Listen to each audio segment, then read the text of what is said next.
Hi views నమస్తే welcome to our channel నేను మీ నరేష్ ఈరోజు 24/7 న్యూస్ టీవీకి ముఖ్య అతిథిగా ప్రముఖ సామాజిక రాజకీయ విశ్లేషకులు తెలంగాణ జలవనరుల అభివృద్ధి సంస్థ మాజీ చైర్మన్ అలాగే టిఆర్ఎస్ పార్టీ వ్యవస్థాపకుల్లో అతి కీలకమైనటువంటి ప్రకాష్ గారు మనతో పాటు ఉన్నారు. ఆయనతో ప్రస్తుత కేంద్ర రాష్ట్ర బడ్జెట్ అంశాలు అలాగే రాజకీయ పరిణామాలు అన్ని ఆయనతో చర్చిద్దాం. సార్ నమస్తే. నమస్తే నరేష్. సార్ ముఖ్యంగా కేంద్ర బడ్జెట్ లో ఒక్కటే పాయింట్ చెప్పుకోవాలంటే మోదీ అటు చంద్రబాబు నాయుడుకి ఇటు నితీష్ కుమార్కి ఇద్దరికి లొంగిపోయినట్టుగా కనిపిస్తుంది. అలాగే రాష్ట్ర బడ్జెట్కి వచ్చేటప్పటికి తెలంగాణ ప్రభుత్వం అంటే మొన్నటి వరకు గత ప్రభుత్వం బీఆర్ఎస్ ఏ విధమైనటువంటి బడ్జెట్ ని ప్రవేశపెట్టిందో దానికంటే తక్కువ సంఖ్యలోనే బడ్జెట్ అయితే ప్రవేశపెట్టింది. దీనికి సంబంధించి లోతుగా మీతో విశ్లేషిద్దాం అనుకుంటున్నాం. ముఖ్యంగా కేంద్ర బడ్జెట్ నుంచి మొదలు పెట్టండి సార్. కేంద్ర బడ్జెట్ జనరల్ గానే ఏ బడ్జెట్ అయినా కూడా వాళ్ళ రాజకీయ అవసరాలే ప్రధానంగా ఉంటాయి. ప్రజలు కోరుకున్నదేమో వాళ్ళ మౌలిక సమస్యలను పరిష్కరించే విధంగా, ప్రజల జీవన ప్రమాణాలను పెంచే విధంగా, దేశం యొక్క అభివృద్ధిని కాంక్షించే విధంగా ప్రణాళికలు ఉండాలని చెప్పి, బడ్జెట్ ఉండాలని చెప్పి ప్రజలు కానీ, విశ్లేషకులు కానీ, మేధావులు కానీ, ఆర్థికవేత్తలు కానీ ఆశిస్తారు. కానీ మోడీ ప్రభుత్వం ఏంటంటే ఆ రకమైన పద్ధతిలో ఎప్పుడు బడ్జెట్ ప్రవేశపెట్టలే. గత 10 బడ్జెట్ల కంటే ఆయన పాలనలో 10 సంవత్సరాల్లో ప్రవేశపెట్టిన అన్ని బడ్జెట్ల కంటే వర్స్ట్ బడ్జెట్ అని చెప్పొచ్చు ఇప్పుడు ఈసారి. ఓకే. ఎందుకంటే ఇది కేవలం ఆయన కుర్చీని కాపాడుకోవడానికే ఈ బడ్జెట్లో ఎక్కువ నిధులను బీహార్కును ఆంధ్రప్రదేశ్ రాష్ట్రానికి ఇచ్చినట్టుగా మనకు కనబడతా ఉంది. ఎందుకంటే వాళ్ళిద్దరి సపోర్ట్ వల్లనే ఇవాళ మోడీ అధికారంలోకి వచ్చారు, సంకీర్ణ ప్రభుత్వం. సో సరే, సహచరులు ఉన్నారు కాబట్టి వాళ్ళ కోరికలను తీర్చాలనేది ఒక ఉన్నా కూడా ఇతర ప్రాంతాలకు అన్యాయం చేయాలని ఎక్కడ లేదు కదా. వాళ్ళకు కొంచెం ఎక్కువ నిధులు ఇచ్చినా కూడా తెలంగాణకు కానీ, దేశంలో వెనుకబడ్డ ప్రాంతాలకు కానీ, రాష్ట్రాలకు కానీ నిధులు ఇవ్వాల్సిన అవసరం ఉండే. బట్ ఈసారి బడ్జెట్ ఆ రకంగా లేదు. మహారాష్ట్రలో ఎన్నికలు ఉన్నాయి కాబట్టి, అట్లాగే ఇతర బీహార్, తర్వాత కాశ్మీర్, ఎక్కడెక్కడైతే ఎన్నికలు త్వరలో ఉన్నాయో వాటిని దృష్టిలో పెట్టుకొని కొంత బడ్జెట్ పెట్టినట్టు కనబడతా ఉంది. బడ్జెట్ రూపకల్పనే సరిగా జరుగుతలేదు. మొదటి నుంచి కూడా స్వాతంత్రం వచ్చిన దగ్గర ఇప్పటి వరకు ప్రజలకు ఏం కావాలనేది ప్రజల దగ్గర చర్చ పెట్టాలి. గ్రామ సభలు ఉంటాయి గ్రామ సభలలో ఆ గ్రామంలో ఎంతమంది ఉంటారు, గొల్లోళ్ళకి ఏం కావాలి, సాకరోళ్ళకి ఏం కావాలి, ఎవరి దోబిఘాట్ కావాలి, ఎవరి గొర్రెలు కావాలి, యాదవులకి ఏం కావాలి, బర్రెలు ఎన్ని కావాలి, డైరీ పరిశ్రమ ఎట్లుంది, ఆ రాష్ట్రం యొక్క అవసరాలకు తగ్గట్టుగా పాల ఉత్పత్తులు ఉన్నాయా, కూరగాయల ఉత్పత్తులు ఉన్నాయా, ఈ విలేజ్లో నీటి వసతి ఎట్లుంది, రోడ్లు ఎట్లున్నాయి, ఇన్ఫ్రాస్ట్రక్చర్ ఏం డెవలప్ చేయాలి, ఏ విలేజ్ నుంచి ఆ విలేజ్ నుంచి డాటా తీసుకొని మండల స్థాయి అధికారి దాన్ని కంపైల్ చేసి ఈ మండలానికి ఎన్ని గొర్రెలు కావాలి, ఇన్ని 300 కాపులు ఉన్నారు, ఇక్కడ వ్యవసాయ పనిముట్ల ఆధునీకరణ జరగాలి, ఇవన్నీ కూడా ఒక అబ్స్ట్రాక్ట్ తయారు చేసి మండలం జిల్లాకి ఇవ్వాలి. జిల్లా కలెక్టర్ వాటన్నిటిని అబ్స్ట్రాక్ట్ తయారు చేసి ఈ జిల్లాకి ఎంత బడ్జెట్ కావాలి, హార్టికల్చర్కి ఎంత కావాలి, పశువులు కొనడానికి ఎంత కావాలి, ఇట్లా ఆ గ్రామీణ వృత్తులు, ఉపాధి అవకాశాలు మెరుగుపరిచే విధంగా, గ్రామీణ అన్ఎంప్లాయ్మెంట్ను పరిష్కరించే విధంగా ఒక గ్రామ సభ దగ్గర ఒకరోజు కాకపోతే 2 రోజులు చర్చ జరిగి మన ఊరు మన ప్రణాళిక అనే పేరుతోని వాళ్ళు తయారు చేసుకోవాలి ఆ ప్రణాళిక. ఈ ప్రణాళిక జిల్లా ప్రణాళిక కావాలి, జిల్లా ప్రణాళిక రాష్ట్ర ప్రణాళిక కావాలి. ఈ రాష్ట్ర ప్రణాళికలు అన్నీ కలిపి నరేంద్ర మోడీ గారు ఆర్థికవేత్తలతో కూర్చొని ఇగో తెలంగాణకి ఇవి కావాలి, ఆంధ్రప్రదేశ్కి ఇవి కావాలి, బీహార్కి ఇవి కావాలంటే ఇవి నిజంగా వాళ్ళు అవసరం ఉన్నాయా లేకపోతే అనవసర కోరికలా ఒకసారి వెళ్ళి పరిశీలించండి అని చెప్పి ఆయన కేంద్ర బృందాన్ని పంపాలి. ఇవన్నీ అయిన తర్వాత ఫైనలైజ్ చేసేటప్పుడు ఫైనల్ బడ్జెట్ ముందట ఈ ముఖ్యమంత్రులను పిలుచుకొని, ఆర్థిక మంత్రులను పిలుచుకొని ఈసారి బడ్జెట్లో తక్కువ నిధులు ఉన్నాయి కాబట్టి మీ కలెక్టర్స్ పంపిన రిపోర్ట్స్ ఆధారంగా మీ స్టేట్ ఫైనాన్స్ కార్పొరేషన్ అనేది ఒకటి ఉంటుంది, వాళ్ళు ఇచ్చిన రిపోర్ట్ ఆధారంగా మీకు నిధులు ఇవ్వాలంటే మన దగ్గర అన్ని నిధులు లేవు, ఇందులో ఏది కోత పెట్టాలి, ఏది ప్రయారిటైజ్ చేయాలి, వాళ్ళ అభిప్రాయాలు తీసుకొని కేంద్రంలో బడ్జెట్ ప్రవేశపెట్టాలి. ఇంత ఆలోచిస్తారా సార్? ఇది చేస్తే ఏంటంటే దేశం అభివృద్ధి చెందుతుంది. రైట్. ఈ డిమానిటైజేషన్ ప్రాబ్లమ్స్ ఇట్లాంటివి ఏం రావు, జిఎస్టీ కానీ ఇవన్నీ కూడా పర్ఫెక్ట్గా వస్తాయి. ప్రతి సంవత్సరం కూడా గ్రోత్ రేట్ పెరుగుతుంది, మనీ సర్క్యులేషన్లో ఎక్కువగా ఉంటుంది, అన్ఎంప్లాయ్మెంట్ ప్రాబ్లం కొంత తగ్గుతుంది, ఉపాధి అవకాశాలు మెరుగవుతాయి. బట్ స్వాతంత్రానంతర భారతదేశంలో ఏ పాలకులు కూడా ప్రజల దరిద్రాన్ని పూర్తిగా పోగొట్టడానికి, ప్రజల నిరక్షరాస్యతను పోగొట్టడానికి, ప్రజలను జీవన ప్రమాణాలు పెంచి ఓట్ల కోసం, ఈ 500 కోసం, 1000 కోసం ధర్నాలు చేసే స్థాయికి ప్రజలు పోకుండా ఉండే విధంగా ఎవరు ఆలోచిస్తలేరు. ఏమైనా ప్రజలకు పేదరికం ఉంటేనే మన మాట వింటారు. ప్రజల అజ్ఞానంలో ఉంటేనే మనం ఏం చేసినా నడుస్తుంది. ప్రజలను ఓట్లుగా చూస్తున్నారు తప్ప ఈ దేశ ప్రగతి, అభివృద్ధిలో వాళ్ళను కూడా ఇన్వాల్వ్ చేసే విధంగా ఒక స్ఫూర్తినిద్దామని ఏ పాలకుడు ఆలోచించట్లేదు. అభివృద్ధి విషయంలో కూడా వాళ్ళకేం పట్టింపు లేదు. సంక్షేమం అనేది కొంతకాలం ఉండాలి కానీ ఎప్పటికీ సంక్షేమంతోనే, తాయిలాలతోనే అధికారం ఒక పార్టీ అధికారంలోకి రావాలంటే ముఖ్యంగా సంక్షేమ పథకాలే మేతగా వేస్తున్నారు సార్. ప్రజలు కూడా వాటిని నమ్మి ఓట్లేస్తున్నారు. అంటే అడ్డదారులల్లో పోవడానికి పాలకులు నిర్ణయించుకున్నప్పుడు, ప్రజలను అడ్డదారులలో పంపడానికి నిర్ణయించుకున్నప్పుడు ప్రజలు పోతారు. ఆలోచించాల్సింది ప్రజల సార్ లేకపోతే పార్టీలు అంటారా?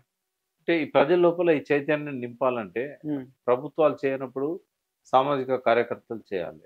బట్ ఆ కార్యక్రమాలు జరగడం లేదు. ఎవరైతే సామాజికంగా ఏదైనా చేయాలనుకుంటారో వాళ్ళు ఎన్జిఓ చట్టంలో ఉంటున్నారు. అంటే ఎదిగిన యూత్ని, సమాజం గురించి ఆలోచించే యూత్ని సమాజం కోసం పనిచేయకుండా ఏవో కొన్ని సౌకర్యాల కోసం ఛానలైజ్ చేస్తున్నారు. ఈ ఎన్జిఓ ఆర్గనైజేషన్స్ లాగా.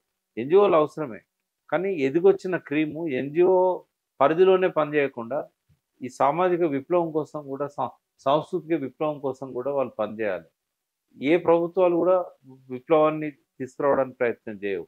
ప్రజలను డెవలప్ చేయడానికి, మార్చడానికి ప్రయత్నం చేయవు. సామాజికంగానే ఈ కృషి జరగాలి. ఇప్పుడు చైనాలో వచ్చినట్టు ఒక సాంస్కృతిక విప్లవం ఇక్కడ వచ్చి ఉంటే భారతదేశ స్వాతంత్ర అనంతరం ఈ దౌర్భాగ్యం ఉండేది కాదు. ప్రజలు తమకు ఏం కావాలో తెలుసుకునేవాళ్ళు. వాళ్ళకి దేని మీద సోయి ఉండదు ప్రజలకు. వాళ్ళు నేనేమంటున్నా అంటే సూర్యుని చూపెడితే ఏళ్ళు చూస్తారు. కేసీఆర్ చేసిన అభివృద్ధి అంతా ఆయన ఒక అహంకారం అనే పదం ప్రజలకు అర్థమైంది. అవినీతి అని చెప్పిన అపవాదు ప్రజలకు అర్థమైంది. ఈ రెండింటిని చూసి ఆయన చేసిన అభివృద్ధిని అంతా మేనేజ్ చేశారు. ప్రభుత్వాన్ని కూల్చేశారు. ఇప్పుడు రేవంత్ రెడ్డి ప్రభుత్వాన్ని ఎత్తిన పెట్టుకున్నారు. అంతకంటే భిన్నంగా రేవంత్ రెడ్డి ఏమన్నా చేస్తున్నాడా? ఈ బడ్జెట్ చూస్తే మనకు అర్థమవుతుంది. కొత్త పథకాలు ఏం పెట్టలేదు. ఎంతసేపు కేసీఆర్ని తిట్టడమే పనిగా పెట్టుకున్నారు. ఆ 10 ఏళ్ల పాలనను తిట్టడమే పనిగా పెట్టుకున్నారు. మేము ఇది చేస్తున్నాము, ఇంతకుముందు ప్రభుత్వం అనుసరించిన విధానం కంటే ఇది చాలా మెరుగైంది, ఇట్లా ఎక్కడ లేదు. పోనీ కేసీఆర్ ఇచ్చిన పథకాలు కూడా ఒక ప్రభుత్వం వచ్చిన తర్వాత పాత ప్రభుత్వం చేసిన మంచి పథకాలు అన్నింటినీ కూడా కొనసాగించాలి. దళిత బంధు కొనసాగించలేదు. లబ్ధిదారులను ఎంపిక చేశారు. అదివరకే వాళ్ళకి ఆశలు పెట్టారు. వాళ్ళకి ఈసారి బడ్జెట్లో నిధులు ఇవ్వలేదు. చాలా స్కీమ్లను ఎగరగొట్టారు. కళ్యాణ లక్ష్మికి ఇప్పటివరకు చెక్కులు ఇవ్వట్లేదు. సీఎం రిలీఫ్ ఫండ్ నిన్న మొన్న ఓపెన్ చేశారు. అంటే ఏ రకంగా చూసినా కూడా ఈ బడ్జెట్ అనేది ఒక ఇన్స్పైరింగ్గా లేదు. అంటే తెలంగాణ ప్రజలకు మేలు చేసే విధంగా కేంద్ర ప్రభుత్వ బడ్జెట్ లేదు, రాష్ట్ర ప్రభుత్వ బడ్జెట్ లేదు. కేంద్ర ప్రభుత్వ బడ్జెట్లో తెలంగాణ అనే పదమే లేదు అసలు. అందుకే ఇది వరస్ట్ బడ్జెట్ అని చెప్తున్నాను. మోడీ గవర్నమెంట్లో పెట్టిన అన్ని బడ్జెట్లలో చెత్త బడ్జెట్ ఇది తెలంగాణకు సంబంధించినంత వరకు. ఆంధ్ర వాళ్ళు మెచ్చుకుంటారు, ఎందుకంటే 15,000 కోట్లు వాళ్ళకి ఇచ్చారు. తర్వాత మనకు కానీ 15,000 కోట్లు కేంద్రం ఇచ్చిందని చెప్పుకుంటున్నారు. కానీ నిజంగా చెప్పుకోవాలంటే 15,000 కోట్లు ప్రపంచ బ్యాంక్ నుంచి అప్పు తెచ్చుకోవడానికి కేంద్రం గ్రీన్ సిగ్నల్ ఇచ్చింది. అది ఏదని తర్వాత తెలుస్తుంది. అంటే ప్రపంచ బ్యాంక్ అప్పు కోసం వాళ్ళు దానిలో రాశారా బడ్జెట్లో, లేకుంటే కేంద్రం నుంచి వాళ్ళు ఇస్తారా? ఇప్పుడు మామూలుగా రాష్ట్రాలకు కూడా కేంద్రం నుంచి నిధులు వస్తాయి. 15th ఫైనాన్స్ కార్పొరేషన్ ప్రకారంగా 26,000 కోట్ల నిధులు మన తెలంగాణకు రావాలి. సరే, అదే కాకుండా అంటే ఇవన్నీ కూడా సెంట్రల్ వాటా అన్నట్టు. సెంట్రల్ ట్యాక్సెస్లో మన వాటా, ఇన్కమ్ ట్యాక్స్ కావచ్చు, జిఎస్టీ కావచ్చు, సిఎస్టీ కావచ్చు, ఇట్లాంటి వాటిలలో మనకు వచ్చే వాటానే మనకి ఇస్తలేరు. అదనంగా వాళ్ళు ఎక్కడ ఇస్తారు? రైట్. ముఖ్యంగా సార్ ఒకటి మాట్లాడుకోవాలంటే మొన్న లోక్సభ ఎన్నికలు జరిగింది. లోక్సభ ఎన్నికలు జరిగినప్పుడు ఏ పార్టీకి సంబంధించి ఆ పార్టీ నాయకుడు మా పార్టీకి ఓటేస్తేనే రేపు తెలంగాణ బాని వినిపిస్తాము, తెలంగాణ గలం వినిపిస్తామన్నారు. సమస్యలను పార్లమెంట్ దృష్టికి తీసుకెళ్తామన్నారు. కేటీఆర్ ఏం చెప్పిండు? మీరు ఆ పార్టీకి ఈ పార్టీకి ఓటేస్తే కాదు, బీఆర్ఎస్కి వేస్తేనే బీఆర్ఎస్ తెలంగాణ గురించి మాట్లాడుతుంది, బీజేపీ కాంగ్రెస్ మాట్లాడదు అన్నారు. సో కాంగ్రెస్ పార్టీ కేంద్రంలో కాంగ్రెస్ వస్తే బాగుంటది, డబుల్ ఇంజన్ సర్కార్ అన్నది. ఇటు భారతీయ జనతా పార్టీ మూడోసారి మోదీ సర్కార్ వస్తే బాగుంటది, మాకు ఓటేమని చెప్పింది. Yeah. కానీ సరే ప్రజలు సగం సగం తీర్పు ఇచ్చినారు. కాంగ్రెస్కి 8, బీజేపీకి 8 ఇచ్చారు. ఫైనల్ గా కేంద్రంలో బీజేపీ వచ్చింది, 8 మంది ఎమ్మెల్యేలు. ఒక్కరు కూడా ఎంపీలు. తెలంగాణ గురించి ఎక్కడ మాట్లాడలేదు. అవును. ఏం చెప్తారు దాని మీద? 8 మంది ఎంపీలు ఉమ్. మాట్లాడే అవకాశం కూడా లేదు. ఎందుకంటే ఎందుకు సార్? వాళ్ళ అధికార పార్టీ కదా.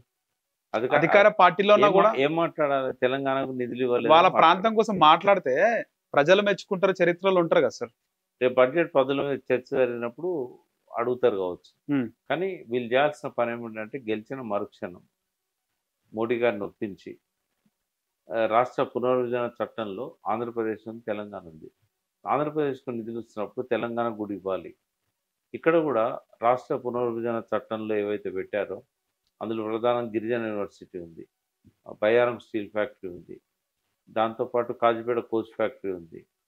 ఏది మీరు మెన్షన్ చేయట్లేదు. మాకు తల ఎక్కడ పెట్టుకోవాలి? మేము తెలంగాణ ప్రజల ముందు తల ఎత్తాలంటే మాకు ఏదైనా ఒకటి చేయాలి. విభజన హామీలు ఇంకా ఉన్నాయి కదా సార్ చాలా.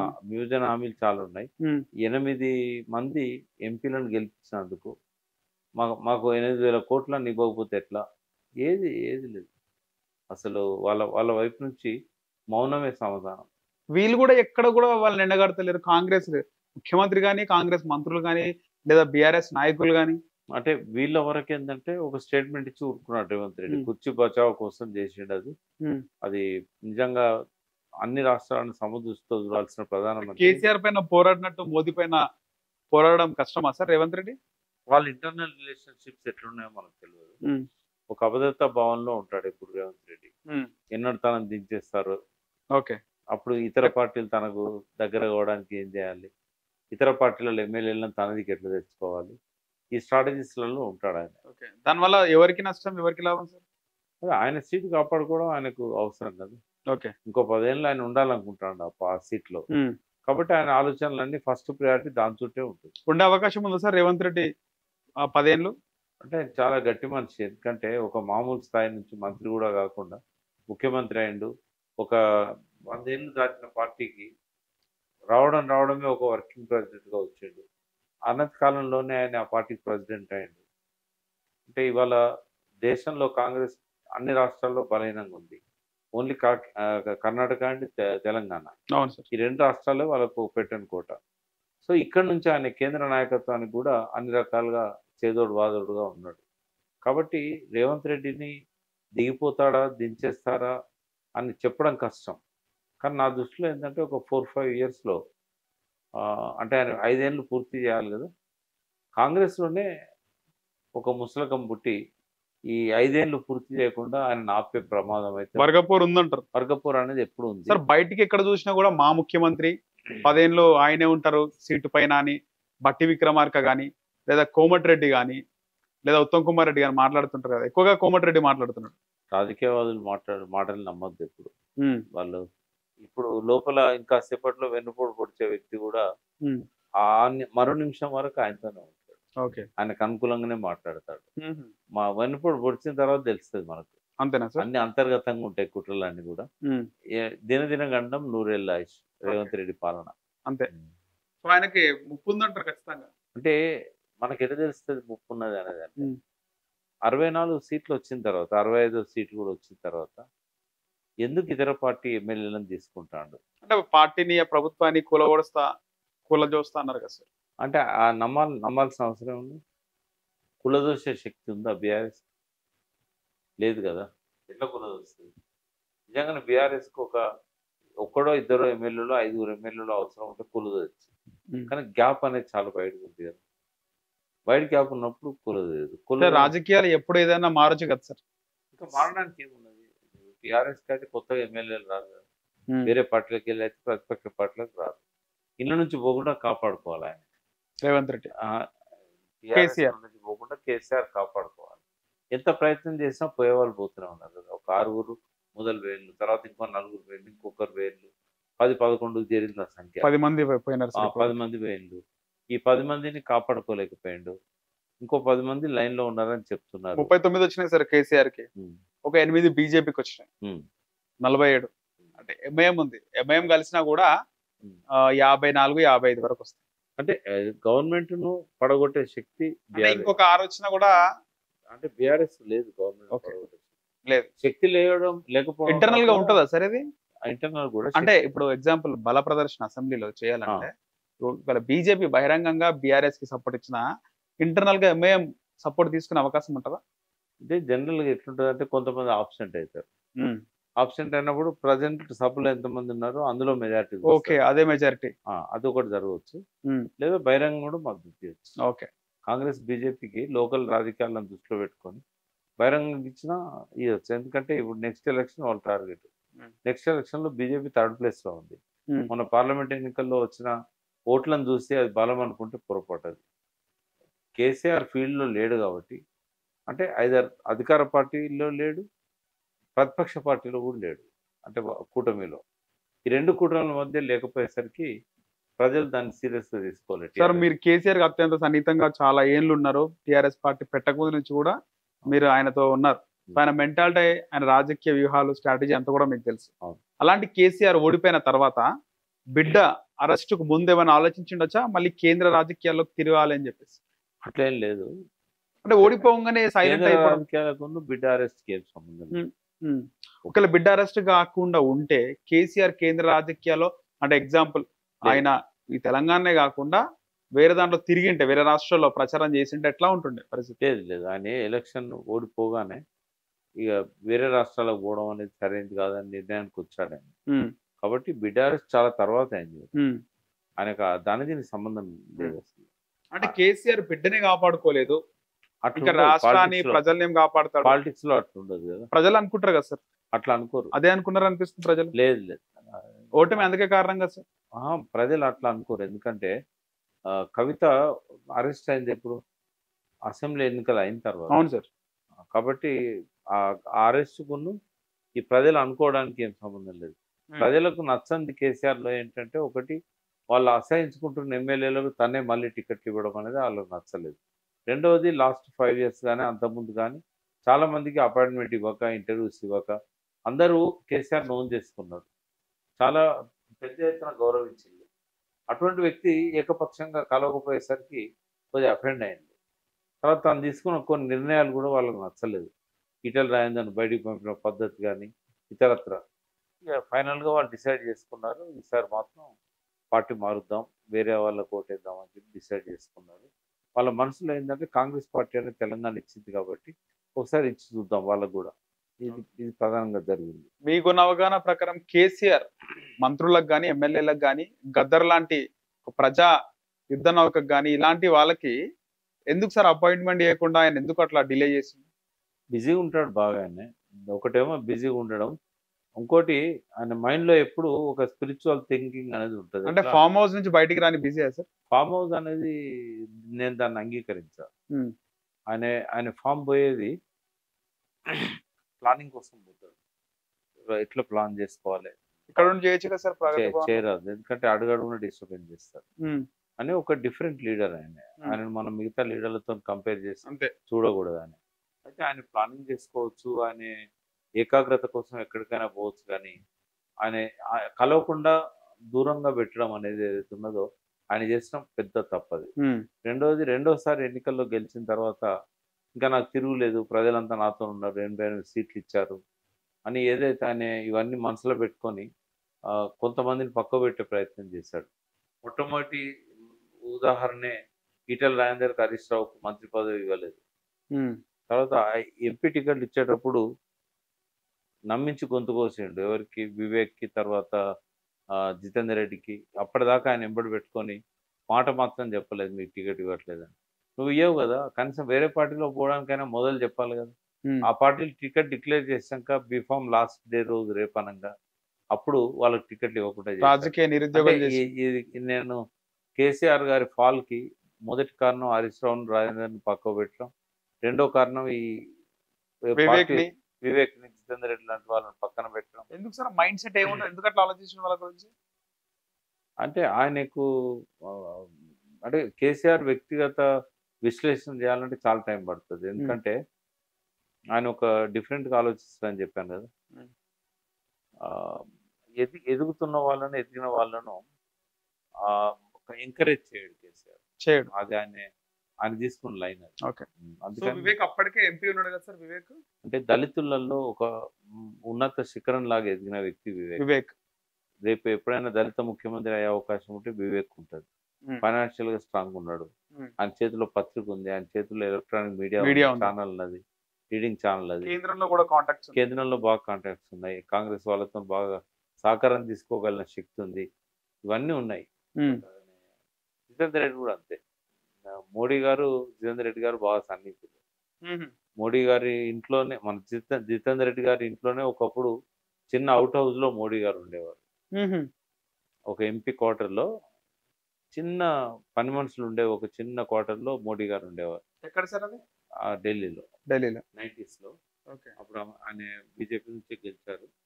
గెలిచినప్పుడు మహబూబ్నగర్ లో ఆయన ఎంపీగా ఉండే జితేందర్ రెడ్డి. ఆయన క్వార్టర్ లోనే చిన్న అవుట్ హౌస్ లో ఉండేవాడు మోడీ. అప్పుడు గుజరాత్ ముఖ్యమంత్రి కాలేదు. ఆయన ఎమ్మెల్యే కూడా కాదు, నేరుగా ముఖ్యమంత్రి అయ్యాడు. సో అట్లా జితేందర్ రెడ్డికి ఆయనకున్న సంబంధం కొంత కేసీఆర్ ను అనుమానించే విధంగా తయారైంది. ఎప్పుడు పోయినా కూడా జిత్తు ఏడి అని చెప్పి అడిగేవాడు. అట్లా రేపు మెజారిటీ తక్కువ వచ్చినప్పుడు ఈయన పార్టీ జంప్ చేస్తాడేమో, ఇటువంటి అనుమానాలు ఆయన మనసులో ఉండి ఉండొచ్చు. కరెక్ట్ కారణం ఆయన చెప్పలేదు కాబట్టి ఏ కారణమైనా కావచ్చు, అది మనం ఊహాగానాలకే పరిమితం అవుతాం. ఈయన పార్టీనేమో ఎంపీలకు సంబంధించి పార్లమెంట్ లో లీడర్ చేసిండు, అంతే కదా సార్? లీడర్ ఉన్న టైంలోనే కేసీఆర్ గారు మోడీని కలిసినప్పుడల్లా ఆయన ఎంబడి ఉండేవాడు. 1-2 సార్లు లేనప్పుడు ప్రత్యేకంగా ఆయన పాయింట్అవుట్ చేసి అడిగాడు ఆయన. నాకు జితేందర్ రెడ్డి గారు చెప్పింది ఆ వర్షన్ నేను మీకు చెప్తాను. రైట్. ఇంకా ఎవరికి కూడా తెలియదు. సో ఇంకా వివేక్ ఏమో ఎదిగొచ్చాడు బాగా. అట్టడుగు వర్గం నుంచి ఒక ముఖ్యమంత్రి స్థాయిలో ప్రజలు ఊహించగలిగే స్థాయికి ఎదిగాడు. ఇటువంటి కొంచెం అంటే రాజకీయాలలో నాయకులకు రకరకాల ఆలోచనలు ఉంటాయి. ఆలోచనల ఫ్రేమ్ లో ఇది ఫిట్ కాదు. Right sir. వివేక్ గారి గురించి మాట్లాడుకుంటే మొట్టమొదట ఆయన 2014లో బల్కస్వామి మీద ఓడిపోయినాడు అనుకుంటా. అంతకంటే ముందు ఆయన తెలంగాణ కోసం చేసిన కాంట్రిబ్యూషన్ చాలా గొప్పది వివేక్ గారు. వివేక్ మధుయాష్కి, పొన్నం ప్రభాకర్, కోమటిరెడ్డి రాజగోపాల్ రెడ్డి, వీళ్ళంతా 12-13 మంది ఎంపీలు ఉండేటప్పుడు వీళ్ళు ఒక టిఆర్ఎస్ నుంచి ఇద్దరే ఉండేవాళ్ళు, విజయశాంతి అండ్ కేసీఆర్ గారు. సో ఆ పార్లమెంట్ లో బిల్లు పెట్టడానికి ముందు ఆ కథ అంతా నడిపింది ఆ 13 మంది 12 మంది కాంగ్రెస్ ఎంపీలు. సర్వే సత్యనారాయణ, బలరాం నాయక్ కూడా మినిస్టర్ ఉండేవాడు, జైపాల్ రెడ్డి మినిస్టర్, జైపాల్ రెడ్డి కూడా చాలా ఇంపార్టెంట్ రోల్. ఇవన్నీ కూడా ఇప్పుడు డైల్యూట్ అయిపోయినాయి. బట్ చరిత్ర మర్చిపోయినారు. కేసీఆర్ ఒక్కడే కనబడ్డాడు కదా సార్? కేసీఆర్ ఎందుకు కనబడతాడంటే 14 ఏళ్ళు ఉద్యమాన్ని నడిపాడు, 10 ఏళ్ళు ముఖ్యమంత్రి ఉన్నాడు కాబట్టి డెఫినెట్ గా ఆయన ఎక్స్పోజ్ అవుతాడు కదా. రైట్. సో మొత్తానికి వివేక్ ని, జితేందర్ రెడ్డిని రాజకీయ నిరుద్యోగులు చేశారు అంటే ఇది కూడా ఒక కారణం. తర్వాత ఈటెల రాజేందర్ని బయటికి పంపిన పద్ధతి ఎందుకు సార్? మెయిన్ కారణం ఈటెల రాజేందర్ని బయటికి ఆయన చెప్పింది అయితే ల్యాండ్దే కదా, ల్యాండ్ గ్రాబింగ్ చేశాడు, ఎస్సీలకి ఇచ్చింది, అట్లాంటివే కదా. అట్లాంటి బీఆర్ఎస్ లో కానీ అంటే చాలా పార్టీల్లో ఉన్నారు, బీఆర్ఎస్ లో లేరా సార్? నేనేమంటున్నా అంటే ఒక ముఖ్యమంత్రి ఒక వ్యక్తిని బయటికి పంపడానికి ఏదైనా ఆరోపణలు చేయొచ్చు. ఒక వ్యక్తిని తనతో ఉంచుకోవడానికి ఎన్ని నేరాలు చేసినా కూడా కప్పిపుచ్చుకోవచ్చు. మీకున్న సంవత్సరం మీకు తెలిసిన ఇన్ఫర్మేషన్ ప్రకారం ఈటెల రాజేందర్ని పార్టీ నుంచి, ముఖ్యంగా మంత్రి మండలి క్యాబినెట్ నుంచి బర్తరఫ్ చేయడానికి కారణం ఏంటంటారు సార్? అంతకుముందు నేను విన్నది ఏంటంటే ఇంటెలిజెన్స్ వాళ్ళు ఒక రిపోర్ట్ ఇచ్చిందని, కేటీఆర్ను ముఖ్యమంత్రి చేస్తే హరీష్ను ఈటెల రాజేందర్ పార్టీ పెడతారని, ఇది ఇంటెలిజెన్స్ వాళ్ళు ఇచ్చిన రిపోర్ట్ అని. అందుకే ప్రకటించే స్థాయికి పోయినా కూడా కేటీఆర్ను ప్రకటించలేదని, దాని మీద కేటీఆర్ అడిగిండని ఇట్లా రకరకాల వార్తలు వచ్చాయి.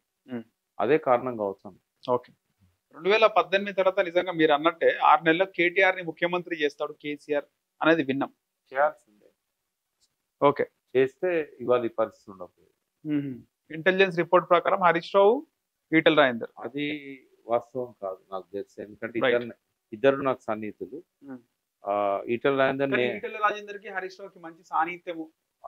ఈటెల రాజేందర్, హరీష్ రావు అనేటోళ్ళు మీతో కూడా మంచి సన్నిహితంగా ఉంటారు.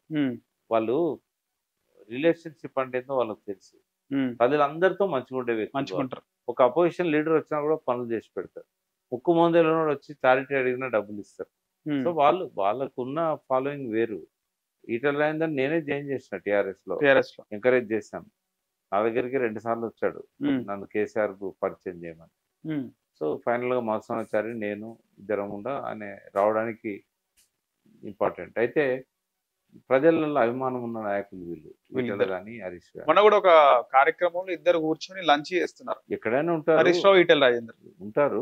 మామ ఏమన్నాడా హరీష్ రావు అని, ఎందుకు మాట్లాడుతున్నావు ఈటెల పాలిటిక్స్ రాజేందర్? పాలిటిక్స్ లో అట్లుంటాయా ఉండే ఉండే. ఏమన్నాడు ఈటెల అని కూడా. కలుస్తారు కదా. ఇప్పుడు ఏమన్నాడు చెప్తారు కదా. ఉమ్, అంత టైం ఎందుకుంటుంది కేసీఆర్ ఉమ్, అంటే. ఒకటి ఏంటంటే ఆ, వాళ్ళిద్దరు కలిస్తే బీఆర్ఎస్ కొంచెం థ్రెట్ ఉంటుంది అనేది ఆయనకు వచ్చినట్టుంది ఆలోచన. ఉమ్, దాంతోనే ఆయన ఉపసంహరించుకున్నాడు. కేటీఆర్ని అనౌన్స్ చేసేది ఆ కార్యక్రమం లేదు ఇక. ఆయన అన్నాడు నేను ఆరోగ్యంగా ఉన్నంత కాలం నేనే ఉంటాను అని చెప్పాడు. ఉమ్, అది కారణం కావచ్చు ఆయన రాజేందర్ని బయటికి పంపడానికి. అది కూడా హుజూర్ నగర్ రిజల్ట్ పోలింగ్ అయిన రోజు రిజల్ట్ వచ్చిన రోజు ఇమ్మీడియట్ గా అదే రోజు చేస్తాడు. అది ఉమ్. 5 గంటలకు ఆడ పోలింగ్ బంద్ అయినట్టుంది, 6 గంటలకు ఏమో ఇక్కడ అనౌన్స్ చేశారు కేసీఆర్. ఈటల రాజేందర్ మీద. ఉమ్, అంటే ఇవన్నీ పాలిటిక్స్ లో ఉంటాయి. ఓకే. అలాగే మీరు అన్నారు కేటీఆర్ ని ఒకవేళ ముఖ్యమంత్రిగా ఆ రోజు ఆయన పెడతా అయిపోతుండే, ఈ రోజు ఈ పరిస్థితి ఉండకపోతుండే అంటే ఏం పరిస్థితి ఉండకపోతుంది సార్? అంటే కాంగ్రెస్ ప్రభుత్వం రాకపోతేనా అసలు అవకాశమే లేదు. కేటీఆర్ ముఖ్యమంత్రి అయితే? కేటీఆర్ ముఖ్యమంత్రి అయి ఉంటే అవకాశమే లేదు, ఆలోచించే పరిస్థితే ఉండకపోయేది. మళ్ళీ బీఆర్ఎస్ వస్తుండే. 100% వస్తుంది. ఎట్లా చెప్తారు సార్? అంటే ఓటమి కారణాలు ఏందో తెలిస్తే చెప్పవచ్చు. ఓకే, కేటీఆర్ అంటే కేసీఆర్ కంటే కేటీఆర్ బెటర్ అంటున్నారు మీరు, అంతేనా? అంటే కేసీఆర్ రెండో టర్మ్ లో ఆయన మంచి పనులు చేసిండు కానీ బాగా బ్లేమ్ అయింది. ఉమ్. అహంకారం అని, అహంభావం అని, ఎవరిని కలవడని. కేటీఆర్ కూడా అహంకారే కదా సార్? కేటీఆర్ అహంకారి కాదు, ఉమ్, ఆయన మాటలో అది ధ్వనిస్తుంది. ఉమ్, ఒక ప్రౌడ్నెస్. కొందరు లోపల అహంకారం ఉన్నా కూడా మాటలో తీయగుంటది. ఉమ్, కానీ కొందరికి అహంకారం లేదు కానీ మాటలో ఇది అహంకారం ధ్వనిస్తుంది. కేటీఆర్ మంచి మనిషి, ఎవరన్నా సన్నిహితంగా తిరిగే వాళ్ళకి అర్థమవుతుంది ఆయన గురించి. ఆయనకు అట్లా అహంకారం అంటే ఉంటుంది. ఏం మాట్లాడినా కూడా విమర్శిస్తాం అంటే ముఖ్యంగా. బిగినింగ్ లో ఏమైందంటే ఆయన అమెరికా నుంచి వచ్చాడు, కొత్తగా ఎమ్మెల్యే అయ్యాడు, తర్వాత మంత్రి అయ్యాడు. బిగినింగ్ లో ఏంటంటే ఆయన మాటలల్లో అది ధ్వనించేది, ఎవరిని లెక్క చేయని తత్వం ఉమ్, ఇట్లాంటివి. అయితే లేదని నేను అన్నా. అసలు ఈ అహంకారం లేని వ్యక్తి ఈ భూమి మీద ఉండడు. బిచ్చగానికి కూడా అహంకారం ఉంటుంది, చిత్తుకాదాలు ఏర్కొనడానికి కూడా అహంకారం ఉంటుంది. కానీ ఆ అహంకారం అనేది ఏ స్థాయిలో ఉండాలనేది ఇంపార్టెంట్. కేసీఆర్దేమో బాగా ప్రచారమైంది, కేటీఆర్దేమో అందరితో కలుపుగోలుగా తిరుగుతాడు, బయట అందరు భుజాల మీద చేతులు వేస్తాడు, ఎవరు కలిసినా కూడా బాగా పలకరిస్తాడు. కానీ ఆయన అపాయింట్మెంట్ దొరకడం కష్టము, కేసీఆర్ది ఇంకా కష్టం. ఇద్దరు కూడా ఒకటి దగ్గర ఉంటారు. ఇవన్నీ కూడా కొంత కారణాలు అయినా కూడా ఈ సిటీని డెవలప్ చేసిన పద్ధతి చాలా మందిని ఆకర్షించింది. మీరు చూసారు ఆ మధ్య ట్విట్టర్లో ఒక అమ్మాయి ఈ దేశానికి ప్రధానమంత్రి కావాల్సిన సత్తా ఉంది మీకు అని. అంటే వాస్తవంగా ఆయనకున్న విజన్ కానీ ఆయనకున్న అవగాహన కానీ చాలా గొప్పది కేటీఆర్కి. చాలా రాష్ట్రాల వాళ్ళు మా కేటీఆర్ లాంటి ఐటీ మినిస్టర్ లేకపోయా, మా కేటీఆర్ లాంటి ఇండస్ట్రీ మినిస్టర్ లేకపోయా అంటే ఒక సమర్థుడైన మంత్రిగా పేరు తెచ్చుకున్నాడు. ఇప్పుడు వ్యక్తిగతంగా ఒక్కొక్కరికి ఒక రకమైన అవలక్షణాలు ఉంటాయి. దేవుళ్ళు ఎవరు కాదు కదా, అందరు మనుషులే కదా. అవును సార్. అంటే ఈ ప్రజలు చూడాల్సింది ఆ వ్యక్తిగత విషయాలు కాదు. నేను ఒక మాట అంటుంటే ఎప్పుడు, సూర్యుడిని చూపెడితే చూపుడు వేలును చూసేవాడు మూర్ఖుడు. మొన్నటి ఎలక్షన్లో అదే జరిగింది. నువ్వు చూడాల్సింది తెలంగాణకు ఏ రంగంలో ఎంత డెవలప్మెంట్ అయింది, ఎట్లా ఉన్నదనేది. కానీ వాళ్ళు చూసింది కేసీఆర్, కేటీఆర్, వాళ్ళ అహంకారం, వాళ్ళ సంపదలు, వాళ్ళ ఆస్తులు, వాళ్ళ మీద జరుగుతున్న అసత్య ప్రచారం, ఇవన్నీ చూశారు. మ్యాక్సిమం అబద్ధాలు ప్రచారమైనవి, అసత్యాలు ప్రచారమైనవి, అర్ధసత్యాలు ప్రచారమైనవి. ప్రజలకు అవి ఏది నిజమో ఏది లేదో తెలుసుకునే ఆ విచక్షణ లేకుండా పోయింది. సోషల్ మీడియా, ఎలక్ట్రానిక్ మీడియా, టీవీలు, రేవంత్ రెడ్డి, ఇవన్నీ చూసిన తర్వాత ఫైనల్గా ఏంటంటే కేసీఆర్ అనే వ్యక్తి వల్ల మనకు నష్టం జరిగింది, మన తెలంగాణ సంపదకు నష్టం జరిగింది అని ఒక తప్పుడు నిర్ణయానికి వచ్చారు. వాస్తవంగా నేను ఇప్పుడు మళ్ళీ చెప్తున్నా సార్, లాస్ట్ 10 yearsలో ఇండియాని పరిపాలించిన వాళ్ళల్లో ది బెస్ట్ సీఎం కేసీఆర్. 10 yearsలో సమకాలీన ముఖ్యమంత్రులు నితీష్ కానీ, మమతా బెనర్జీ కానీ, స్టాలిన్ కానీ, చంద్రబాబు నాయుడు అందరితో కలిపి చంద్రబాబు నాయుడు, జగన్ వీళ్ళెవ్వరితో పోల్చినా కూడా ది బెస్ట్ సీఎం కేసీఆర్. ఎట్లా సార్, ఎట్లా అంటారు? ఇంకొక స్టేట్మెంట్ కూడా ఇస్తా. స్వాతంత్రానంతర పాలకులలో కేసీఆర్ లాగా విజన్ ఉండి, కేసీఆర్ లాగా ఒక చొరవతోని డైనమిక్గా పరిపాలన చేసిన ముఖ్యమంత్రి కూడా ఎవ్వరూ లేరు. రామకృష్ణ హెగ్డే కానీ, జ్యోతి బసు కానీ, ఆ తర్వాత వచ్చిన బుద్ధదేవ్ భట్టాచార్య, ఎన్టీఆర్ గారు కూడా, ఎన్టీఆర్తో కానీ ఇంకెవ్వరితో కంపేర్ చేసినా కూడా గత ముఖ్యమంత్రుల గురించి అవగాహన ఉన్న ఏ విశ్లేషకుడైనా కేసీఆర్ను ఒక గొప్ప విజనరీగా, ఒక కార్యసాధకుడుగా గుర్తించాల్సిన అవసరం ఉన్నది. ఓకే, దాని మీద మాటలు చూస్తుంటే దాని మీద మహాభారతం అంతా 18 పర్వాలు రాయొచ్చు. కేసీఆర్ గారు అనేది, కేసీఆర్ గారు తెలంగాణ లేకుంటే ఏందబ్బా మీలో ఇంకా గులాబీ గుబాలిం పోలే అనిపిస్తుంది. నేను అట్లా కాదు. చెప్పండి సార్. కేసీఆర్ నేను ఎప్పుడు ఆలోచించేది ఏంటంటే సార్, నాకు ప్రజల కోణంలో నుంచి చూసినప్పుడు ప్రజలకు మంచి చేసినోడు ఎవడైనా చూస్తారు. ప్రజలకు సోయి లేకపోవచ్చు, ప్రజలకు అర్థం చేసుకునే శక్తి లేకపోవచ్చు, కానీ ప్రజలకి ఏం చేయాలనేది కేసీఆర్ ఆలోచించిండు. వాళ్ళు అడగముందే వాళ్ళ కోరికలని తీర్చిండు. 400కు పైన పథకాలను ఇచ్చిండు. ఎవరు అడిగింది 400 పథకాలు? ఓకే, అల్టిమేట్గా ఏం జరిగింది? ఇప్పుడు ఈ దొంగలకు ఏమర్థమవుతుంది కాళేశ్వరం గురించి? కాళేశ్వరానికి అగెనిస్ట్ గా మాట్లాడే ప్రతి ఒక్కడు కూడా అవగాహన లేకుండా మాట్లాడుతున్నాడని నేను అంటా. వాళ్ళ మేధావులు ఉండొచ్చు, ఉద్యమ నాయకులు ఉండొచ్చు, ఎవరైనా ఉండొచ్చు.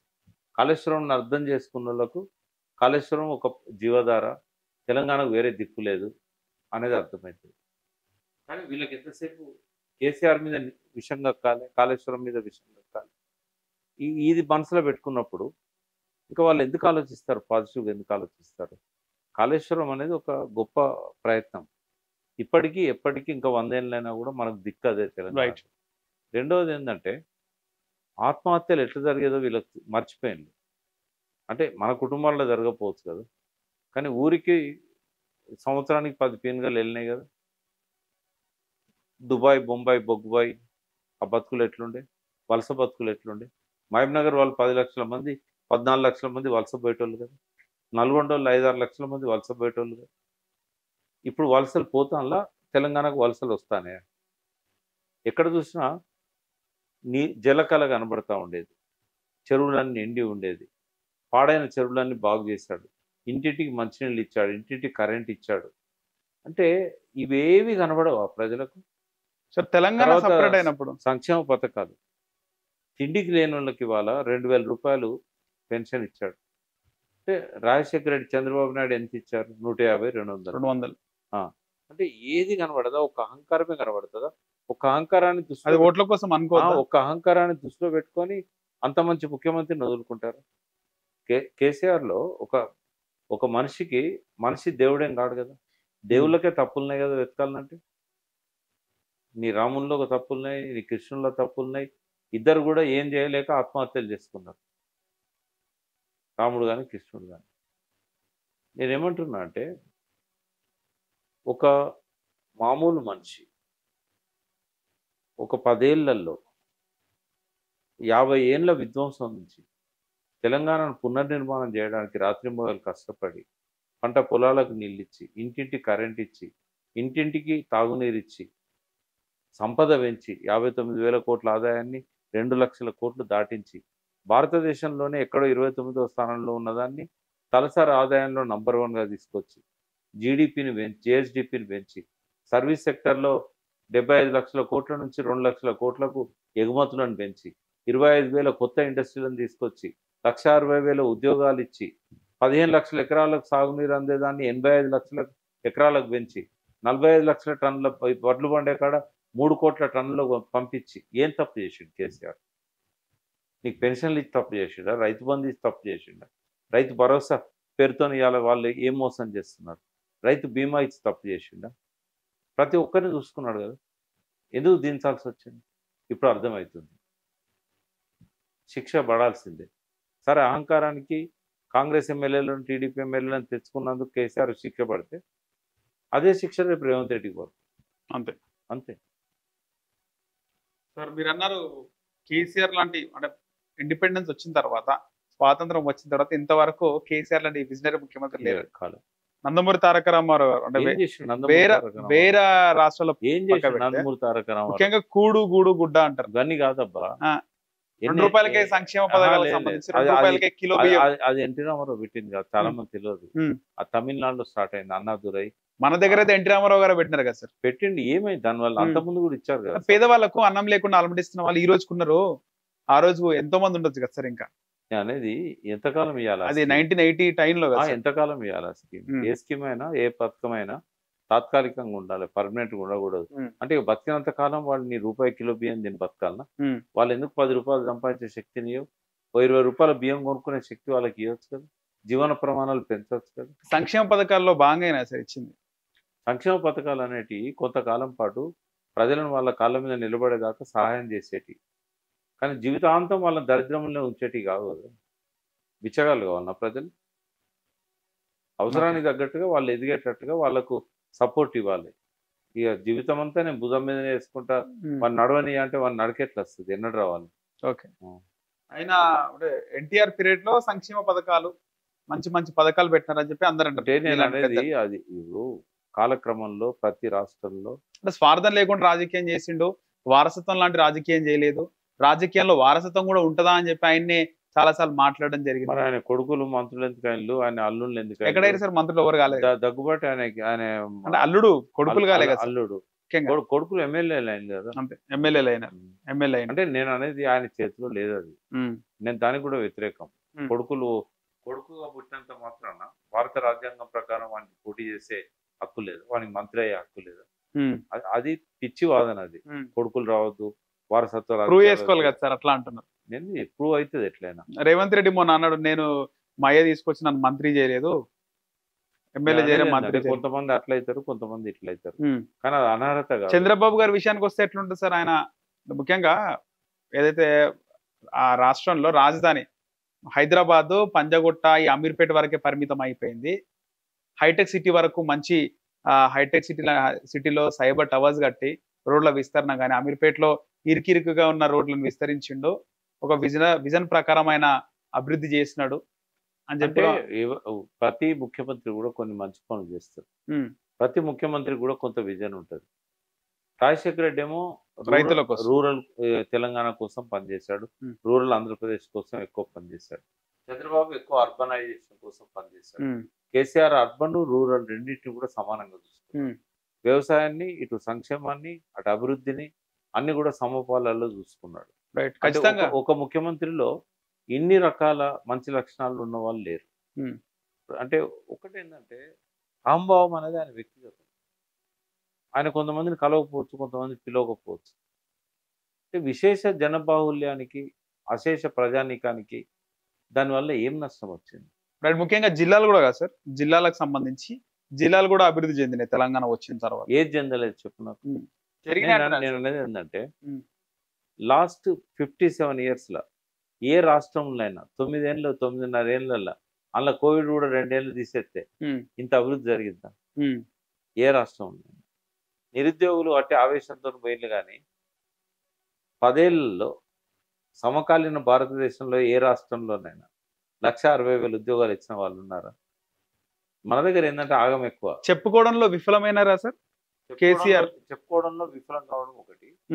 రెండవది, మన దగ్గర ప్రజలు నెత్తికెక్కించుకున్న మేధావులు ఉన్నారు కదా, ఉద్యమ నాయకులు ఉన్నారు కదా, వీళ్ళ కేసీఆర్ మీద కోపం తలకెక్కి పిచ్చి పిచ్చిగా వాగి ఉస్మానియా యూనివర్సిటీ లాంటి కాడ పోయి మీటింగులు పెట్టి వాళ్ళు ఆగాన్ని అంతా ప్రజలకు పట్టించిండు, ప్రజలు నాగం చేశారు. సార్ ముఖ్యమంత్రిగా కేసీఆర్ ఇతర పార్టీ నాయకులను తీసుకున్నాడు, కాకపోతే తెలంగాణ కోసం ఉద్యమంలో వాళ్ళ ప్రాణాలని లేదా వాళ్ళ జీవితాన్ని, వాళ్ళ డబ్బులని, ఆస్తులని పనంగా పెట్టి అన్ని వదులుకున్న నాయకులు, మీలాంటి నాయకులు ఎంతో మంది ఉన్నారు. వాళ్ళందరికీ కరెక్ట్ న్యాయం చేయలేదు కదా సార్, అది కూడా మైనస్ పాయింట్ అయినా? దానికి ఏమైనా కులబద్దు ఉన్నది అంటే నేను అనేది. ఇప్పుడు నాకు కూడా డిస్కషన్ అయింది ఈ విషయంలో. తెలంగాణ ఉద్యమంలో ముఖ్య పాత్ర వహించిన వాళ్ళు ఎంతమంది ఉంటారంటే, నువ్వు ఆన్సర్ ఎంతమంది ఉంటారు? మొత్తం తెలంగాణ ఉద్యమంలో వివిధ రంగాలలో, వివిధ వర్గాలలో వేల మంది ఉంటారు కదా సార్. వేల మంది ఉంటారు. ఎంతమందిని సాటిస్ఫై చేయగలుగుతారు కేసీఆర్? ముఖ్యులను చేయొచ్చు కదా సార్, రాజకీయంగా ఎదగాలనుకున్న వాళ్ళని చేయొచ్చు కదా. అంటే ముఖ్యులను అంటే ఒక ముఖ్యమంత్రికి తనకి ఎవరు కావాలనో ఎవరొద్దో నిర్ణయించుకునే అధికారం అంటే ఉంటుంది. కష్టకాలంలో ఉన్న వాళ్ళకి చేయూత ఇవ్వాలి కదా సార్. కష్టకాలంలో ఉన్న వాళ్ళకి ఆయన నోటీస్కి వచ్చిన ప్రతి ఒక్కరికి సాయం చేసి ఉమ్, తర్వాత ఆయన దగ్గర ఉన్న పదవులలో ఎంతమందికి అడ్జస్ట్ చేయాలనో అంతమందికి అడ్జస్ట్ చేశాడు. ఉమ్, ఇంకా కొన్ని పదవులు మిగిలి ఉన్నాయి. ఓకే. బట్ ఆయన నిర్ణయించుకున్న లోపలనే గవర్నమెంట్ పోయింది. ఉమ్, అంటే ఇంకా కొన్ని చైర్మన్ అంటే పదవులు 4.5 సంవత్సరాలు. 9.5 సంవత్సరాల్లో కూడా ఉమ్, ఆయన ఎప్పుడెప్పుడు అవకాశం వచ్చినప్పుడు కొంతమందిని కొడుకు accommodate కోసం ఒక నాయకుడిని చేస్తున్నాడు. పక్కన పెట్టేసినాడు. నేను అనేది రాజకీయాలలో ఎట్లుంటదంటే అవసరాలే ఉంటాయి. ఉమ్, అంటే మనము భూమి మీద హత్యలు ఉండి ఉండవు, ఆత్మహత్యలు లే, ఉంటాయి. భూమి మీద ఉండి మాట్లాడాలి, ఆకాశంలో ఉండి మాట్లాడద్దు. ఉమ్, కేసీఆర్ గిట్ల ఎందుకున్నాడు అని అంటే నీ ఇంటి పక్కన ఉన్న చెట్టు ఎందుకు ఎర్రబడ్డది అంటే అది ఎర్రగానే ఉంటది. ఉమ్, నీకు చూడబుద్ధి అది చూడు, చూడబుద్ధి కాకపోతే చూడు. ఉమ్, ప్రజలు ఎన్నుకున్న ముఖ్యమంత్రులు అది వెంగళరావు కావచ్చు, అక్కడి రాజశేఖర రెడ్డి కావచ్చు, చంద్రబాబు కావచ్చు, ఒకరితోనొకరి పోల్చొద్దు. రైట్. అయితే ఉద్యమ నాయకుడిగా 14 ఏళ్ళు ప్రజలతో ఆయన ఉన్న పరిస్థితి వేరు. ముఖ్యమంత్రి అయిన తర్వాత ఆయనకున్న వెసులుబాటు పరిస్థితి వేరు. నేను ఆయన అహంకారాన్ని సపోర్ట్ చేయట్లేదు. ఆయన ఉద్యమకారులను పక్కబెట్టడాన్ని సమర్థించట్లేదు. ఆయన ఆ విషయాలలో failure, right. Big failure. Okay. అంటే ఒక సంబంధ బాంధవ్యాలు నేర్పడంలో ముఖ్యమంత్రి అయినంత మాత్రాన అందరినీ దూరం పెట్టాలని ఎక్కడ లేదు. ఆయనకున్న ప్లస్ పాయింట్స్ అన్ని చూసినప్పుడు ఆయన లాంటి ముఖ్యమంత్రి మనకు లేడు. రైట్. ఆయన మైనస్ పాయింట్ చూసినప్పుడు అవి ప్రజలకు పెద్దగా సంబంధం లేని. ఇప్పుడు Mahmood Ali home minister gate దగ్గరకు వచ్చినాక పోలీసులు వెనక పంపారు. హోమ్ మినిస్టర్ నే పంపితే ప్రజలకు ఏం నష్టం అంటున్నాను. ప్రజలకి ఏం నష్టం అంటే ఇవాళ రోజు ఎవరికి వాళ్ళు చూడాల్సింది ఏం తెలుసా, నాకేం లాభం అయింది, ఇప్పుడున్న యుగం ఏందని నాకేంది, కానీ అన్ని ఒక నిమిషం, నాకేంది నాకేంది అన్నప్పుడు నీకేం తక్కువ చేసిండు. ఇప్పుడు తొందరపడి ఆయన దిచ్చేత్తివి, ఇప్పుడు ఏం లాభం అవుతుంది? ప్రజలు పశ్చాత్తాపంలో పోతానో పోతలేరా? సార్ నార్మల్ గా ఈ రోజు సోషల్ మీడియా ఎక్కువ అయింది. ఖచ్చితంగా చీమ చిట్టుకు కన్నా కూడా అందరికి తెలిసిపోతుంది సార్. అసెంబ్లీలో ఏమైంది, పార్లమెంట్ ఎమోషన్ తో పోయి మనం చాలా కష్టాలు కోరి తెచ్చుకుంటా ఉంటాం. ఇది కూడా అటువంటిది. ఈ ఓటమి కూడా ఇప్పుడు నష్టపోయింది కేసీఆర్ కాదు, ప్రజలు అంటారా సార్? నష్టపోయింది, చాలా నష్టపోయింది ప్రజలు. మళ్ళీ ఆత్మహత్యలు స్టార్ట్ అయినాయి.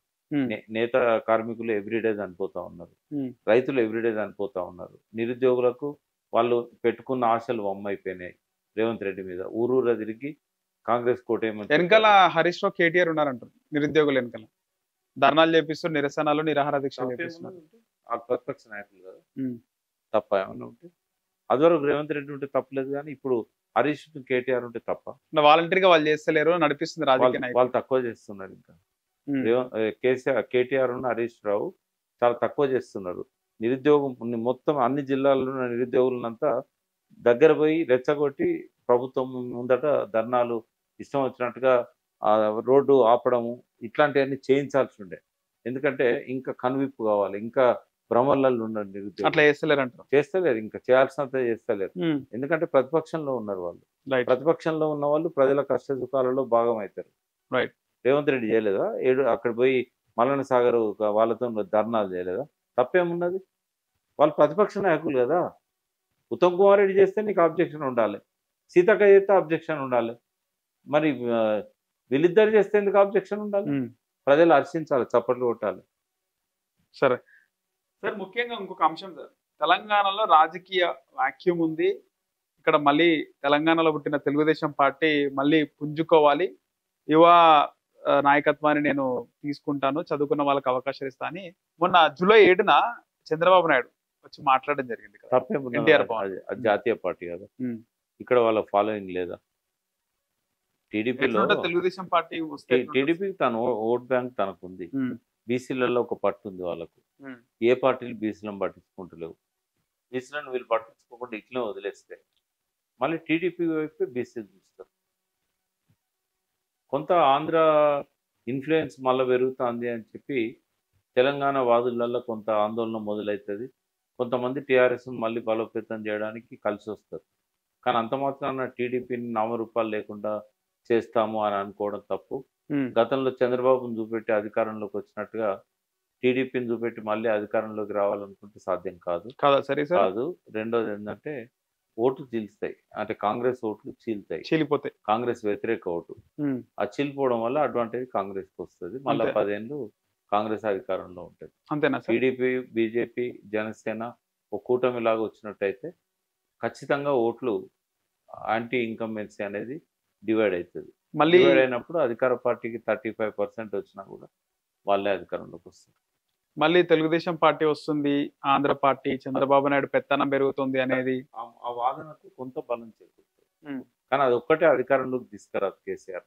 ఉమ్, ఓకే. సో బీజేపీ తెలంగాణలో యాక్సెప్ట్ చేస్తుందా తెలుగుదేశం పార్టీ ఒకవేళ పొత్తుకి స్థానిక సంస్థలు, లోకల్ బాడీస్ ఎన్నికల్లో వాళ్ళు ఏదైనా చేస్తారు, ఎందుకంటే వాళ్ళంతా వాళ్ళు అధికారంలోకి రాలేరు. బీజేపీ వాళ్ళకి పెద్ద ఖచ్చితమైన స్థిరమైన ఓట్ బ్యాంక్ లేదు వాళ్ళకు. లేదు. లేనప్పుడు వాళ్ళు మొన్న 8 వచ్చినాయి కదా సార్ ఎంపీలు. అది ఓట్ బ్యాంక్ ఓట్ బ్యాంక్ కాదు, గాలి అంటారా? అందులో 15-16% ఎవరిది ఓట్లు, టిఆర్ఎస్ ఓట్లు. ఎందుకే సార్ ఉమ్, పార్లమెంట్ ఎన్నికల్లో అధికార పక్షము ప్రతిపక్షం అంటే శత్రువుకి శత్రువు మిత్రుడు అన్నట్టు కాదు వేస్తారా? కాదు అధికార పక్షం ప్రతిపక్షం రెండే ఉంటాయి. కేసీఆర్ అధికార పక్షం లేడు, ప్రతిపక్షం లేడు. జగన్ అధికార పక్షం లేడు, ప్రతిపక్షం లేడు. లేడు. నవీన్ అనే పట్నాయక్ ఎవరైతే ఉన్నారో ఒరిస్సా, అధికార పక్షంలో లేడు, విపక్షంలో లేడు. ఈ రెండు పక్షాలలో లేకపోతే పార్లమెంట్ ఎన్నికల్లో ఓటేయరు. ఉమ్, ఈ ముగ్గురు చేసిన పెద్ద బ్లండర్ అది. ఓకే. ఏదో ఒక కూటమిని ఎంచుకోవాలి పార్లమెంట్ ఎన్నికల్లో. ఓకే. లేనప్పుడు ప్రజలు ఎందుకు వేస్తారు? అంత మాత్రాన పార్లమెంట్లో మోడీకి వేసినంత మాత్రాన వాళ్ళంతా బీజేపీ ఓటర్లు అయిపోతారా? రేపు మళ్ళీ ఏ ఓటింగ్ వచ్చినా కూడా మళ్ళీ టీఆర్ఎస్ ఓట్లు టీఆర్ఎస్కే బ్యాక్ వస్తాయి. ఉంటాయి. సాలిడ్ ఓట్ బ్యాంక్ ఉన్నది టీఆర్ఎస్ 35-36% అయితే ఖచ్చితంగా ఉంటుంది. ఏమన్నా లీడర్లు పోవడం వల్ల ఒక 3-4% టీడీపీ, జనసేన, పవన్ కళ్యాణ్ అభిమానులు కానీ, తర్వాత టీడీపీకి ఉన్నటువంటి పాత క్యాడర్ కానీ, కొంతమంది అన్ని పార్టీలు ఉన్నారు సార్. టీడీపీ క్యాడర్ కాంగ్రెస్ లో ఉంది, టీఆర్ఎస్ లో, బీఆర్ఎస్ లో ఉన్నారు, బీజేపీలో కూడా ఉన్నారు. సో వాళ్ళు కలిసి రావడం, బీజేపీ ముగ్గురు కలిసి ఆల్టర్నేటివ్ గా మారే అవకాశం ఉంటుందా వచ్చే సార్వత్రిక ఎన్నికల? నేను ఏమంటున్నా, రేపు ఏం జరుగుతుందో రాజకీయాలలో ఎవరు చెప్పలేరు. ఉమ్, 4.5 సంవత్సరాల తర్వాత కదా. ఉమ్, ఇంత ముందుగా మనం ఏం మాట్లాడినా కూడా ఓకే. దానివల్ల ఉపయోగం ఏమున్నది? వాళ్ళకైతే స్కోప్ ఉంది అని చెప్తున్నాను. తెలుగుదేశం పార్టీకి ప్రస్తుతం తెలంగాణలో నాయకుడు లేడు సార్, సరైన నాయకుడు లేరు. మల్లారెడ్డి లాంటి వారు వచ్చి ఆ పార్టీ అధ్యక్ష పదవి చేపడతారని ప్రచారం జోరుగా జరిగింది మొన్నటి వరకు. అట్లా ఉంటే ఎట్లుంటే సార్ ఒక విధంగా? మీరు మీ అభిప్రాయం మార్చుకోవాలి. ఎందుకంటే ఉమ్, రేవంత్ రెడ్డి తెలుగుదేశం పార్టీకి ముఖ్య నాయకుడు తెలంగాణలో. ఉమ్, ఆయన ఇలా ముఖ్యమంత్రిగా ఉన్నా కూడా భౌతికంగానే కాంగ్రెస్ లో ఉన్నాడు, అంతేనా సార్? మానసికంగా ఆయన టీడీపీలో ఉన్నాడు. ఉమ్, రేపు ఇక్కడ ఏదైనా అభద్రత వల్ల ఆయన దించేసిన, ముఖ్యమంత్రిని మార్చిన, ఆ కూటమికి ఆయనే నాయకుడు కదా. మళ్ళీ ముఖ్యమంత్రిగా కంపీట్ చేసేది ఆయనే కదా. అంతేనా సార్? అంతేనా? అంటే అంత అమాయకంగా ఉంటే ఎట్లా? ఉమ్, చంద్రబాబు బ్లెస్సింగ్స్ లేకుండానే ఆయన ఈ స్థాయికి వచ్చిండ, అంతే అంటారా? సపోర్ట్ లేకుండా వచ్చిండ. ఉమ్, ఏదన్నా ఒక పార్టీ తన ఎన్నికల్లో ఒక ఒక వ్యక్తిని కూడా పోటీ పెట్టను, నేను పోటీ చేయను అని ఎందుకంటే చెప్పు. అంటే జైల్లో ఉండు అందుకే వద్దు అని అన్నారు కదా సార్ అప్పుడు చంద్రబాబు నాయుడు జైల్లో ఉండి. నేను ఏమంటున్నా అంటే ఉమ్, రాజకీయాలలో బయటికి చెప్పేది ఒక తీరు స్ట్రాటజీ ఉంటుంది. ముందే ఉందంటారు, ఉంటది, ముందే ఉంటది. విజన్ ఉందంటారు బాబుకు ముందే ఆ విజన్. బాబుకు అన్ని తెలుసు, ఆయన నడిపిస్తున్నాడు తెలంగాణ రాజకీయాలు. ఉమ్, ఓకే. రేవంత్ రెడ్డి అర్జునుడు అయితే నడిపించి కృష్ణుడు చంద్రబాబు అంటారా సార్? అట్లే అనుకోవాలి. అంతే. సో ఖచ్చితంగా ఒకవేళ మీరు అన్నట్టు కాకపోయినప్పటికీ కూడా, రేవంత్ రెడ్డి రాకపోయినా, అందులోనే కాంగ్రెస్ లోనే ఉన్నా కూడా, తెలంగాణలో ఈ 3 కూటమి ప్రభావం ఉంటదంటారు. రాబోయే రోజుల్లో ఆ కూటమి కొంత ప్రభావాన్ని చూపెడుతుంది. బట్ నాయకుడు, సమర్థవంతమైన నాయకుడు ముందుంటే కొంత ఓటు చీలుతుంది. రైట్. వాళ్ళ పార్టీ ఓట్లు వాళ్ళకు పడతాయి. ఒకవేళ అట్లా లేకపోతే బీఆర్ఎస్కు డైరెక్ట్గా కాంగ్రెస్ మధ్యనే ప్రధాన పోటీ ఉంటుంది. బీజేపీ ఎప్పటిలాగానే లిమిటెడ్ ఓట్ బ్యాంక్తోని వాళ్ళ ప్రయత్నాలు వాళ్ళు చేసుకుంటారు. ఇప్పుడు చంద్రబాబు నాయుడు తెలంగాణకు వచ్చిన నెక్స్ట్ డేనే 2 ఎమ్మెల్యేలు కలవడం జరిగింది, ప్రకాష్ గౌడ్ అలాగే ఆర్కేపూడి గాంధీ. వాళ్ళు కలిసిన తర్వాత 1 by 1 కాంగ్రెస్ లో జాయిన్ అయినారు సార్. సో చంద్రబాబుతో చర్చలు ఏమైనా జరిపిండొచ్చు అంటారా మీ అనాలిసిస్ ప్రకారం? చంద్రబాబు చెప్తే ఇంకా 4 పోతారు. ఉమ్, అంటే ఏ టైంలో ఎవరిని అందులో పంపాలి అది చంద్రబాబు చేతిలో ఉంటుంది. ఏదైనా జరగవచ్చు, ఎందుకంటే చంద్రబాబు ఇన్ఫ్లుయెన్స్ ఎమ్మెల్యేల మీద ఉన్నది. ఉమ్, ఇప్పుడు మాధవరం కృష్ణారావు ఆ పార్టీలో ఉన్నాడు, గెలిచిన వ్యక్తి, అవును. బీఆర్ఎస్ లో ఉన్నాడు. ఇప్పుడు అన్న నుంచే వచ్చినాడు. గోపీనాథ్ బందేరాయిల్స్ ఆయన కూడా అదే పార్టీ, ఆ నుంచే వచ్చిండు. ఇంకా ఎవరైనా ఉండొచ్చు. వివేకానంద్ అంటే కొంచెం స్ట్రాంగ్ ఉన్న మనిషి, ఉమ్, ఆయన పోకపోవచ్చు. బట్ మల్లారెడ్డి, ఇట్లా మల్లారెడ్డికి అవకాశం ఇస్తే పోతాడు. ఉమ్, ఇట్లా ఎంతో మంది ఉన్నారు. వాళ్ళు చంద్రబాబు నాయుడు ఇషారా చేస్తే రేవంత్ రెడ్డి తీసుకుంటా అంటే ఒక్క క్షణం పట్టదు వాళ్ళు. ఓకే.